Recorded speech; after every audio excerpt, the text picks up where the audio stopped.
One of the questions that leaves a lot of recently retired people scratching their heads is what to do with all that newly discovered spare time.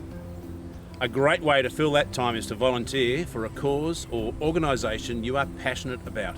Francis Bray has spent over 12 years volunteering for the South Coast Shorebird Recovery Program, helping to reduce the rate of decline in bird populations at Lake Wallumboola.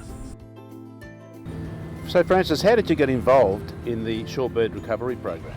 Well, I've had a long passion for conserving Lake Wallumboola since 1989, and I used to watch the shorebirds, the migratory birds coming here to Lake Wallumboola, and one day I came across a little tern nest. Right.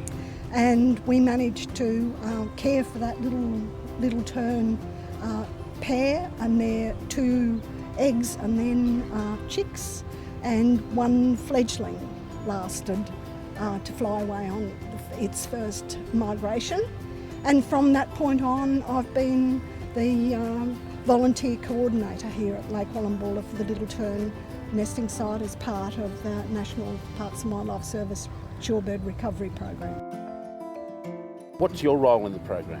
Well, my role is basically to work with the other volunteers and National Parks and Wildlife Service, first of all to identify when the little terns arrive here on their migration, often at the end of October, to watch their behaviour and notice when they're nesting, and keeping a record of all that. What we also do is work very hard to monitor what's happening with threats to the little terns.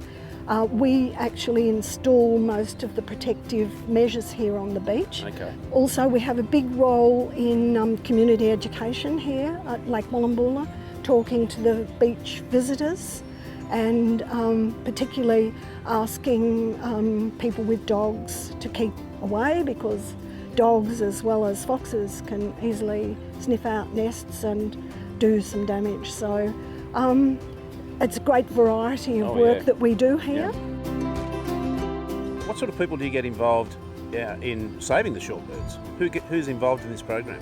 Well, we have a diverse range of staff and volunteers, but our program is heavily dependent on volunteers, and they come from various backgrounds. But the type of time and skills required mean that a lot of our volunteers are retirees and local residents on the South Coast.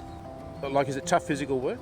No, not at all. I think that's the beauty about the Shorebird program, is that you can commit as much as you like, and you get out what you put in. Yeah. And it's about committing as little as doing a walk along the beach and identifying the nesting sites, or if you're inclined, you can contribute something more active and help erect temporary fencing and signage. There's a diverse range of activities that Shorebird volunteers get involved in. As you can see, volunteering can be an incredibly rewarding way to fill those empty hours, keep you active and engaged with something you are passionate about.